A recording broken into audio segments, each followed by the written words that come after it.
The Breakfast Club. That's right. We have some gentlemen up here today. The faces of the legendary Roots crew. The Roots. Yes, sir. Questlove, Black Thought. Good morning, guys. How you doing? Now, Questlove, I've been waiting to ask you this. What happened with Solange and Jay-Z in the elevator? I know you know. You and Solange are cool. Jay-Z is your guy. What happened? I have no clue what you're talking about. None. How many times you watched that video? What video? There you go. Good answer. Good answer. What happened? Something happened in the That's a elevator? politician over there.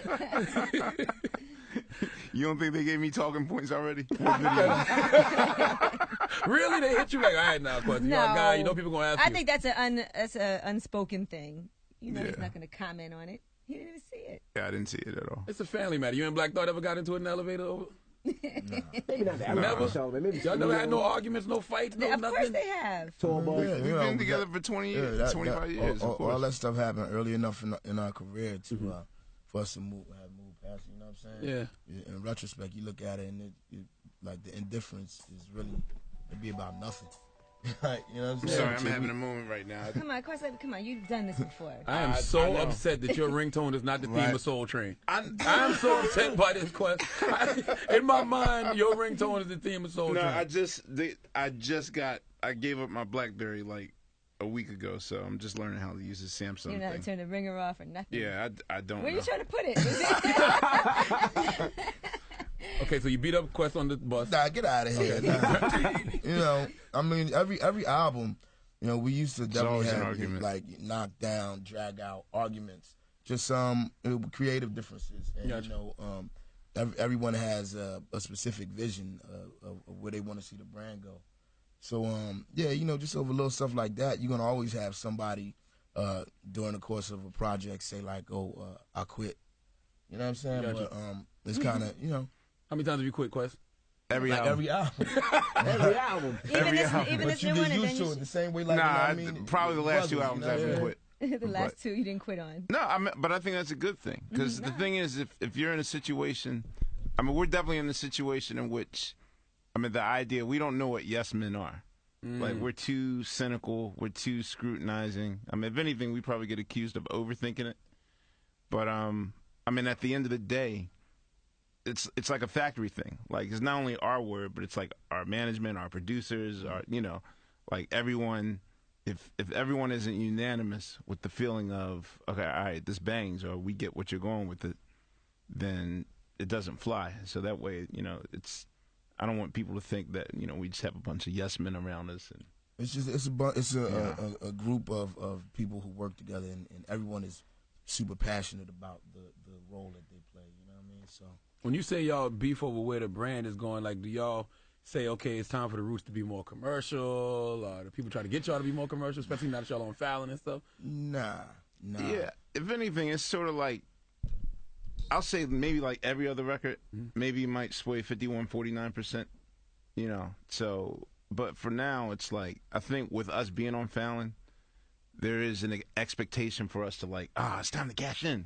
Gotcha. Like let's start doing duets with Taylor Swift or whatever. But if anything, I think that being on Fallon has pretty much allowed us to really make like. These types of records, like these albums of late have been more like concept albums, art records, like the complete opposite of what we do on Late Night with Jimmy Fallon, sort of like to balance it out. How long does it take to do an album since you guys are always working and touring? Like 7 months to it's not that a year, bad. maybe. Not that bad. Okay. Well, our dressing room is also our studio. At the Tonight Show, the Late Show, whatever it's called. Oh yeah, absolutely. Late Night with Jimmy Fallon. Yeah, absolutely. Our dressing room is a full-fledged studio. So, I mean, I don't believe in like, okay, we're going to tour and then we're going to take time out. All right, let's make a record. Like we're constantly, we're making music for the next one right now. But Charlamagne was saying, and I was saying the same thing. If you pass by where the show is, where the show tapes, we always see you guys out there. Whether it's out in the front, I don't ever see you two, but I see the rest of the band. Like I see you guys all the time around there. Yeah. I mean, it's like you guys live there, so you guys don't live in Philly no more. There's no more Pennsylvania. It's straight New York. That's a big commute. Yeah, well, Quest lives in the city. I live in South Orange, New Jersey. So I commute, about 30 minutes every day. Yeah, Meek Mill was here, and he said that Philly artists have to leave Philly in order to really be successful. Do you agree with that? I don't agree that you have to leave Philly. Nah. But there is this, there's a thing with Philadelphia artists, and like some of whom have just allowed the city to kind of weigh them down. You know what I'm saying? And there's people who may or may not have had the potential to go global, right? Who have remained local. You know what I'm saying? Because they kind of shoot themselves in the foot. So I mean, it's a lot of people from Philly that that I love and who are like dear to me, and homies I grew up with, and high school buddies, and actual blood relatives. But it's certain folks that you need to play them at a distance. You know what I'm saying? If you want to be successful. He just said, I think he said he has to get out of Philly because he's stuck in Philly. He has to live there now because it's court ordered. And he just said he just can't get out. And he just says when Philly is just nothing but trouble. People you got to be you got to see beyond the city. Right. You know what I'm saying? I know so many cats that grew up in Philly and have never left. To do anything. And sometimes that's all you need, like to kind of recharge and. I've always done my best writing outside the city. You go somewhere, see something new, and it's inspiring. When did y'all have the revelation that's like, okay, we're bigger than Philly? We're not bigger than Philly. We're Philadelphia's ambassadors of the arts. We do 2 huge festivals there every summer. I'm on the Mural Arts board in Philly. We do all sorts of stuff where. We get to represent Philly. We get to take it where we are now. Right. So basically, Philly is in our pocket. You know what I'm saying? So now Philly, we here. This Philly at Power 105. You know what I mean? Right. We've never gotten bigger than Philly or too big for our britches, so to speak. And they'll let us know that. The Roots Picnic is coming up too. Yeah, the Roots Picnic is coming up. That's the annual thing we do in the beginning of June every year. Then we got Welcome America that we do every year on the 4th of July for, 500,000 people. Yeah, at least 500,000 people are there. So, we're still we play an integral role in the whole arts and music scene for Philadelphia. But the fact that, we are outside the city and traveling, it just affords us that much more ability to kind of promote it, you know what I'm saying? Y'all ever got robbed? The city ever came back to bite y'all? I was robbed when I was in probably... like the 9th or 10th grade. Oh, never when you was Black Thought, the Roots. Nah. How about you, Quest? You got to find us first. Nah. And that's the thing. Like, I think what Meek is probably saying, like, you can't be in that element. For a big part of our beginning of our career, we were in Europe. Like, we were always touring. Right. Before the Tonight Show, we were doing 250-plus nights a year on the road. So... we were never just around for us to be idle or to get into, some sort of malarkey. You were busy working. You weren't exactly. touring. Do y'all miss that tour money, or does the Tonight Show balance it out? Like finance wise, I think the Tonight Show balances it out, but it's definitely Quest over there, like, how many pics I done bought for my head? It's something that there's something to be said about. The energy of interacting with your audience. And I was saying this the other day, even when we do gigs now, they're on kind of a larger scale. Like, we only do corporate shows or we do, huge festivals. And, you can't really reach out and touch the crowd. Like, I definitely miss playing a smaller theater or a club date where, it's just more intimate and I could see the people that I'm rocking with, and it's just a different energy. So how do y'all gauge what kind of music to make? Like, where's the inspiration for the music coming from if you're not, like, interacting with the people? Like, if you're doing the corporate events and stuff all the time? I don't interact with the people on stage like that, but, I still show my face. I'm in the hood, I'm still very present. Like, even though I don't live in Philly, like, you liable to see me anywhere. You know what I'm saying? In Philly or in New York City, I get around, so to speak. Now, you guys always had those jam sessions that were infamous. How about any songs came out of those that you hadn't done before, collaborations that you just spontaneously came up with at a jam session? We get a lot of majority of the time. That's why we had to do the jam sessions. Like, you record them, and then you go back, you listen to them. It's just that at some point, like when we first started those jam sessions in my living room back in like 97, it was like a select group of people were there, but those people were like future people. It was like Jill Scott back when she worked at retail. Scott Storch was still in the group. you know, Mos and Kweli before they had deals. Who else? Marsha and Music and Bilal, John Legend. Yeah. So those people would be in my living room like every weekend from like '97 until we got too big for it. Little Jasmine Sullivan when she was like 11. Y'all should have signed every single one of those people. Absolutely. Yeah. That's amazing. And then you would do the one before the Grammys every year. That was a huge deal that everybody would come out to. It was like an all-night party. The thing with jam sessions, though, like, I like the idea of it, but it's like someone has to be the bad guy at those events. Right. And I'm always that person. Get off the stage. Well, it's just like someone has to tell, you know, like some musicians. Somebody's going to get cut off. Somebody's going to want, you know, the mic for too long. Mm-hmm. Somebody's going to, you know, want to play. Over solo while people don't know how to play behind rappers. People You're don't know how to play fall back and let a vocalist come in for a little bit. They like, yo, this is my clock. This is my moment. I'm killing it with the harmonica right now. Right. You know? So, yeah, Or the definitely banjo. did. Somebody got to play the bad guy. Yeah, usually I'm that person, so yeah. You're that person. I get a You lot gotta of go enemies right after jam sessions. Has it gotta ever happened hire to y'all at somebody the for that. Tonight Show? Had a jam session going, and you're like, all right, guys, the show's over, taping's done for the day, please leave. Nah. I mean, we had a few sitting guests that like have probably, you know, they're not used to that sort of discipline. Like when we stop the music, y'all stop. You know, they choose that moment like to do extra riff. Jimmy's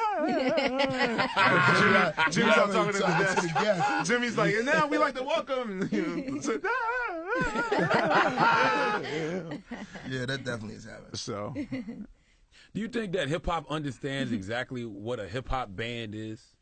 Because I always say that y'all like one of the most underrated groups of all time, and I think it's because people don't understand what a hip hop band is. hip hop doesn't understand itself. I mean, it's just like, you know, as a human being, you don't know the mechanism of how your body works. You know what I mean?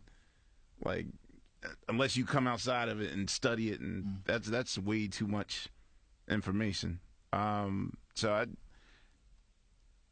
I would like to think eventually, in time, someone will actually like dissect it and actually see what it is that we do is something that's so unique.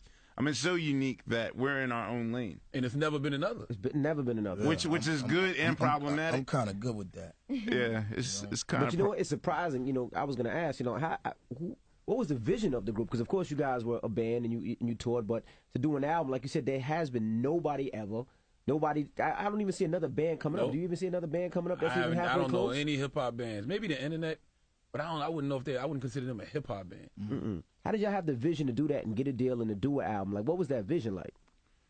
Because it's something that's never been done. It's like, do you have to have Back a then, big it was just balls to competing try to with get Boyz out? II Men in high school. You know, the fact that you know, Like Boyz II Men we were in kept high getting all the school girls. and it was, you know, there were people in our school who were, you know, being approached by labels. Joey DeFrancesco and Christian McBride, they were, you know, close friends, and they were already coming up in the jazz world. And you had, you know, young Amel LaRue and Boyz II Men, and I mean, the list goes on and on. It was just really inspiring to be in that kind of atmosphere, and it was super competitive too. Right. You know, so yeah, you know, you wanted to kill it at the I don't know, talent show and be able to get all the girls, and Boyz II Men start giving their roses out and all that. Sparkles. So, yeah, that's kind of what it was. You know, I mean, we was like, yo, you know, Like that scene in The Best Man where they're doing "Can You Stand the Rain"? Yeah. That was Boyz II Men all day, every day. Like in those suits, glitter, and sparkles coming out. Like, damn, we need sparkles. So how'd you afford your first drum set, Quest? Like, what were you banging on, like the pots and pans at home, or what? All right, so my parents are like post civil rights, post hippie parents. Okay. And so the birth doctor that delivered me was also in child psychology, and was curious as to whether or not, because my father was a singer as well. He was like an established doo-wop singer on Chess Records, like back in the 50s. And so he was curious as to whether or not the lineage would continue on. Like, I wonder if the genes that are in Lee Andrews will happen in his son. So the crucial thing he told my mom was like, yo, whatever he wants to do, let him do it. Like, you would see it as hippie drivel. Like, yeah, dude, let him paint on the walls if he wants to. Let him Be creative. Yeah, that sort of thing. So, you know, because in black households, you beat on a coffee table or the plastic, you in trouble. Absolutely. But they let me draw on the walls, play my food and all that stuff, like find my creativity. And it just so happens that I guess when I was 6, one of my father's drummers had just abruptly quit the band and never took his equipment with him. Really? So Nice. I inherited that drum set for Christmas, and For Christmas. that kept me off the streets. Like, Did you know what, Lee? I quit. You can keep the drum set. You know his name? Herman, we called him Frog. I know his real name was Herman. Uncle But Frog, thanks, bro. Yeah, he's still alive. He's coming for that lawsuit. He's like, I started your career. I give you your first drumsticks. yeah, so I had that drum set, and then by the time I was 12, I was my father's band leader. Like my first gig was at Sheesh. Radio City Music Hall when I was 12. Wow. Did you have any reservations about rapping with a band, Black Thought? Being from Philly, Philly's known for having hardcore street rappers. I did, but he kind of proved himself to me by being able to recreate, any record of that era that I called out, all the, hard Public Enemy stuff and Boogie Down Productions and the Big Daddy, like all the Juice Crew stuff. Like that's what sampling was just a thing in the '88, so it was like the fact that I knew what breakbeats were. Like, my father had 5,000 records inside the house, so when I heard hip-hop music, I was more like, oh, that's just Dad's da-da-da break, or I know that break, or here's the original. So, like, not only was he able to identify what break Cass was sampling and then put it into his little Casio keyboard he used to walk around with, like, but he could actually recreate the drums live. So, Dope. Yeah, that's when I kind of decided that was a move. Nobody was really rocking like that. So, Charlamagne, you should let your daughter paint all over your wall. I do. Well, actually, I Paint let on her. the walls? Well, not on the wall. She got the easel. Slow down. Times have changed, Oh, Envy. yeah. Okay. I got her an easel. I let her do a thing. Yesterday, she was outside painting on the sidewalk, drawing on the sidewalk. I let her rock. Let her rock. The neighborhood. Did y'all know that y'all were going to be the faces of the group when y'all first established the Well, Roots it was just us. It was just us. Y'all two, okay. Yeah, so everyone else who's kind of come in and out of the band since then, it's always been understood. Like, I'm not necessarily even spoken like you're not A Mick and Keith. It was just like people come in and it's just something that they kind of do and along the way, you know what I'm saying, to their own whatever their vision. Their own destiny. Right? Like the Roots as you know it now. I mean, we started in high school, but the Roots as you know it, the configuration you know now happened like the summer of '92 when we decided some girl on a train had mistaken me for. You remember that Spike Lee commercial for what was it, the Gap or Levi's? Dude was playing the buckets. Like the whole idea, he was in that Mariah Carey. Man. His name was Chocolate, right? I think he was in that Mariah Carey video. So the girl thought, like, she really wanted to say, "Oh, you were the drummer in the Boyz II Men Motown Philly video," but she was like, "Oh, you the dude in that Levi's dude. commercial." And I was like, "Nah, that's not me." But it was a Saturday when Soul Train was on, that commercial came on, and me and Tariq just had that, bing, yo, why don't we do that? Like, so then that afternoon, we took buckets on, I guess, to like South Street, which is like the cultural epicenter of Philadelphia. And we did it, and enough people threw change in the bucket that it made it worth like, yo, let's do this next week. But the next week we did it, we actually brought out a real drum set. And then once you start doing that, then you just start attracting every MC, every musician. So that's pretty much, that whole summer of '92 is how we started attracting the Scott Storches and how Hub came in the group, and then Malik B, And Whatever happened to Rozelle? Oh, He's just rocked with us last week. Yeah, we just did a couple nights at the Public Theater. Yeah, and Rozelle came out. But yeah, he holds us down like sometimes I might not be able to make it to a Fallon taping, and Rozelle has, he sat in for me a few times. What would be so serious you couldn't make it to a Fallon taping? And that's not so good that you're so replaceable, Black. Well, movie star over here. You just insert any black guy. No. Insert one of my homies that I know is amazing who does something that I can't do. He doesn't do what I do. I'm not going to send Most Def to sit in for me. No, I think I actually think lyrically, this is just my opinion, you're doper than Mos. Well, thank you. And Mos is dope. Don't get me wrong. I take that as a compliment, but I mean, it's just like I'm not gonna send somebody who does what I do to do what I do. Right. But you know, what's so important that I might need to miss an episode if a family emergency or you know, I do the film thing sometimes. Well, more important, so, yeah. Tell them what you like, win. you know, last year I was doing Perfect hype man. Tell him what you Tell him what it is. Tell him, son. I was doing that James Brown movie that's is coming out later this summer. Is that good? I think it's gonna be good. It tested well. Who's playing James? Chadwick Boseman. Okay. That's gonna be exciting. I don't know who that is. But, Chad played Robinson in 42. Oh, all right. Absolutely. He's really talented. You know what I'm saying? He worked really hard on it. What's your role? Who do you play? I play Pee Wee Ellis, Pee Wee Ellis. saxophonist. Wow. He wrote Cold Sweat. Yeah, so like me and Craig Robinson, we were the only two musicians in the band that didn't actually play the instruments that they're playing in the movie. Craig Robinson, the comedian from The Office. And Yeah. He's Maceo. He's so he's funny. playing Maceo. So you know, he and I, we bonded on you know. Have you ever while- met while James we were Brown in learning real to life? play sax. I've never met James Brown. Well, we were in the same room as him. We did one show with him at what's the festival in Amsterdam? The drum festival. North Sea, North Sea, at North Sea. At North Sea Jazz Festival back in like '95. I was Even in the that was elevator surreal. with him one time. Why you didn't talk to him? I mean, I have a rule about meeting your idols.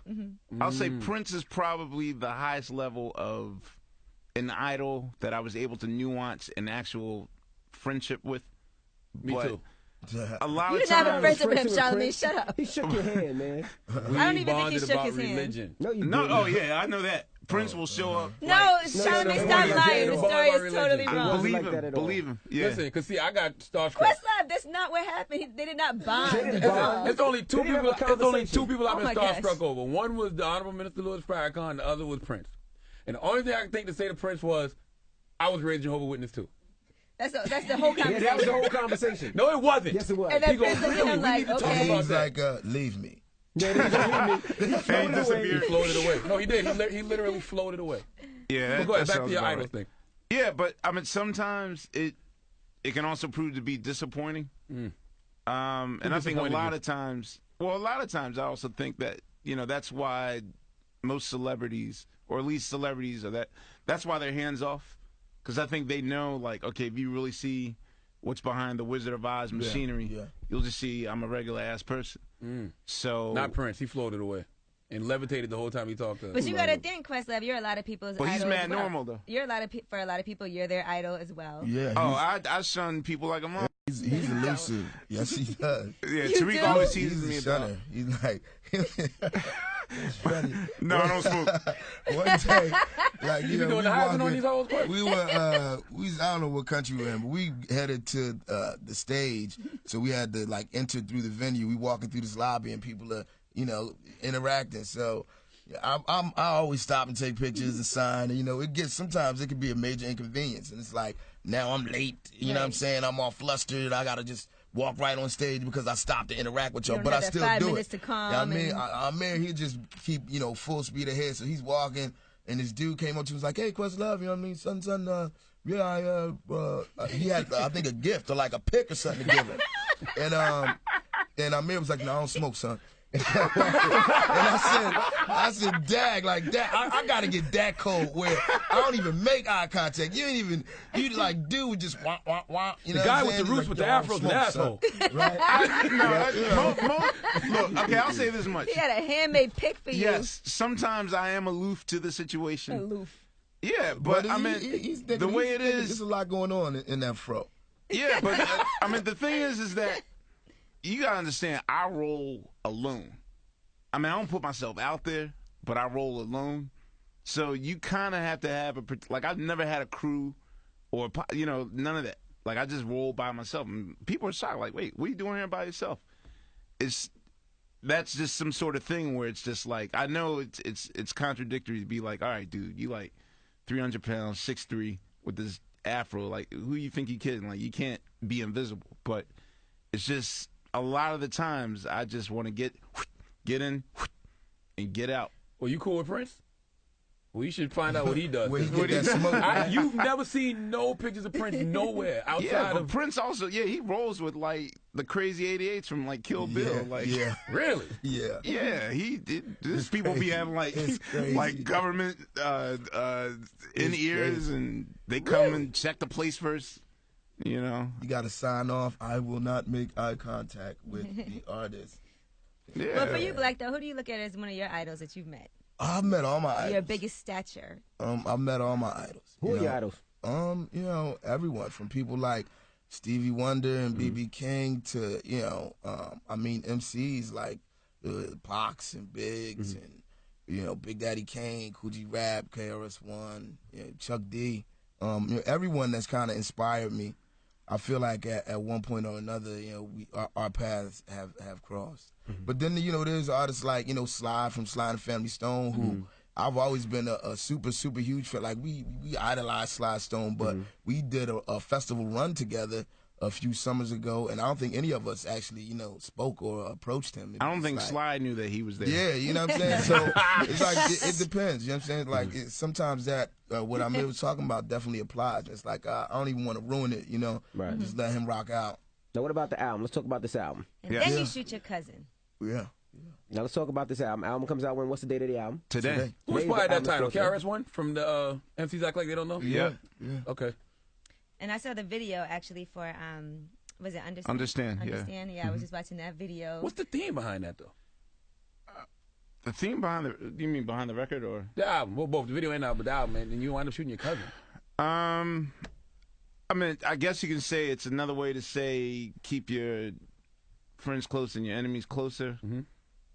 Just the irony or the idea of being shot by your cousin, the shock of that statement is sort of like, those that are closest to you are often the ones that hurt you the most. Gotcha. But really, this album is what's going on now in hip hop is kind of sort of like diminished returns, in which only the winners are, like the winner's circle is a very small circle of like 6 people that are really winning right now in hip hop And have been for some time. Yeah, it's like a monopoly on it. And the thing is that we become so used to celebrating the winners that you often forget just the average person. Like the idea of a subculture or an underground or not winning really like went out of, it was not in vogue like back in 96, 97. You unless you were winning, you were just seen as you were nothing. True.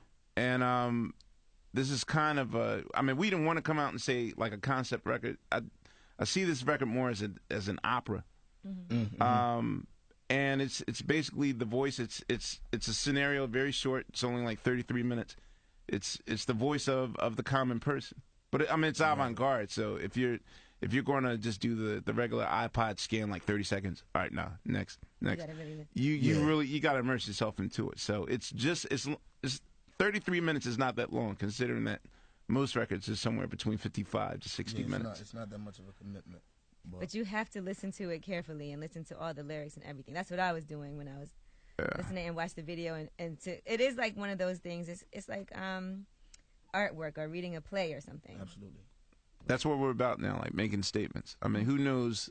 It's really unprecedented for any group to be together for more than 10 years, let alone 25, and to make 16 records.